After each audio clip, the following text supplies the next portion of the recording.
ఒకవేళ మనకి ఒక అద్భుతమైన వరం దొరికితే అది అపరిమితమైన శక్తి ఉన్న వరం. దాన్ని మనం ఎలా వాడుకుంటాం? సరే, ఈరోజు మనం సరిగ్గా ఇలాంటి ఒక పాత కథ గురించి మాట్లాడుకుందాం. ఈ కథలో దురాశ అనే ఒక్క చిన్న బలహీనత ఎంత పెద్ద వినాశనానికి దారితీస్తుందో చూద్దాం. అసలు ఒక అద్భుతమైన వరం, అంతులేని దురాశ, ఈ రెండూ కలిస్తే ఏమవుతుంది? భారతదేశంలో పుట్టిన ఈ పాతకథ దీనికి సూటిగా సమాధానం చెప్తుంది.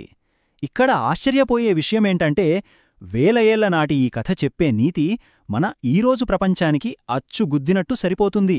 సరే, ఇంక కథలోకి వెళ్ళిపోదాం. కథ మొదలవ్వగానే మనకొక పాత్ర పరిచయం అవుతుంది. ప్రకృతితో కలిసిపోయి చాలా ప్రశాంతంగా జీవించే ఒక పాత్రన్నమాట. ఆ పాత్రే ఒక జింక. చాలా వినయంగా ఉంటుంది. దానికి పెద్ద పెద్ద కోరికలేమీ లేవు. కేవలం తన రోజువారీ అవసరాలు తీరితే చాలు, అంతే. ప్రశాంతంగా బ్రతకాలని అనుకుంటుంది. అయితే ఈ జింక వినయాన్ని, దాని నిస్వార్థమైన స్వభావాన్ని ఒక దేవత గమనిస్తూ ఉంటుంది. ఆ దేవత ఒక కొంగ రూపంలో ఉంటుంది. జింక మంచితనాన్ని చూసి దానికి సహాయం చేయాలని అనుకుంటుంది. అందుకే ఒక అద్భుతమైన ఒక మాయావరాన్ని ప్రసాదిస్తుంది. కాని ఈ వరం ఊరికే రాలేదు.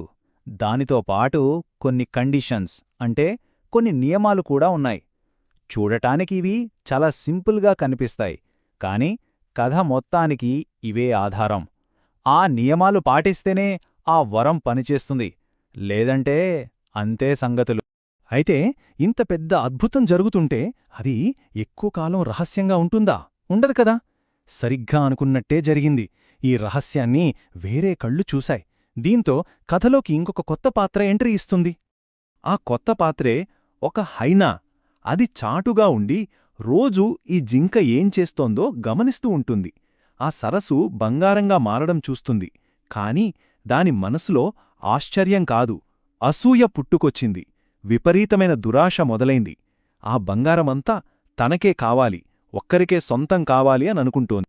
చూశారా? ఇక్కడే కథలో అసలు కాన్ఫ్లిక్ట్ మొదలవుతోంది. ఒకే వరం, కాని రెండు వేర్వేరు దృక్పథాలు. ఒకవైపు తనకు అవసరమైనంత తీసుకునే జింక, మరోవైపు ఆ మొత్తం నాకే కావాలి అనుకునే హయేనా. ఒకటి కృతజ్ఞత, ఇంకొకటి అత్యాశ. ఎంత తేడా ఉందో కదా. సరే, ఇప్పుడు చూద్దాం ఈ హైనా దురాశ కథని ఎలాంటి మలుపు తిప్పిందో, ఎంత పెద్ద వినాశనానికి దారితీసిందో. అయినా ఎలా ఆలోచిస్తుందంటే, మొత్తం సరస్సు నా సొంతమయ్యే అవకాశం ఉన్నప్పుడు ఈ రోజుకి ఇంత అని ఒక చుక్కతో ఎందుకు సరిపెట్టుకోవాలి అని. దానికి ఆ వరాన్ని పంచుకోవడం అస్సలిష్టం లేదు, పరిమితులు పెట్టుకోవడం అస్సలు నచ్చలేదు. అందుకే అది ఒక ప్లాన్ వేసింది. ఆ మ్యాజిక్ను తన కంట్రోల్లోకి తెచ్చుకోవాలని అనుకుంది. నియమాలన్నీ బ్రేక్ చేసి ఆ సరస్సులోని బంగారం మొత్తాన్ని ఒకే ఒక్కసారి లాగేసుకోవాలని ఫిక్స్ అయింది. ఇక దాని దురాశ ఎంతకు దారితీసిందంటే, చివరికి ఏ సరస్సు అయితే ఆ వరాన్నిస్తోందో ఆ సరస్సునే నాశనం చేయాలని చూసింది. అవును, ఆ నీటిని కలుషితం చేసింది.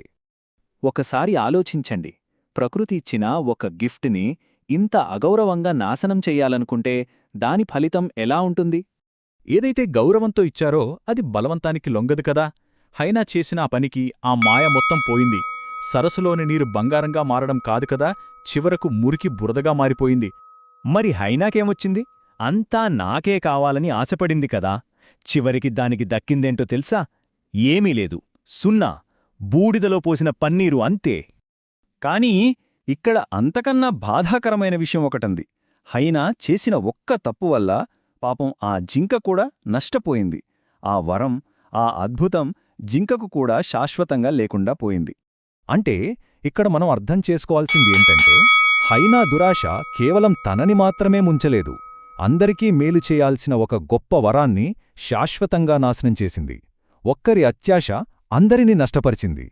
సో ఈ కథ మనకి ఒక బలమైన నీతిని చెబుతోంది. కొన్ని విలువైనవి, ముఖ్యంగా ప్రకృతి మనకిచ్చిన వరాలు, ఒక్కసారి వాటిని మనం నాశనం చేసుకుంటే మళ్లీ తిరిగి పొందలేం, అంతే.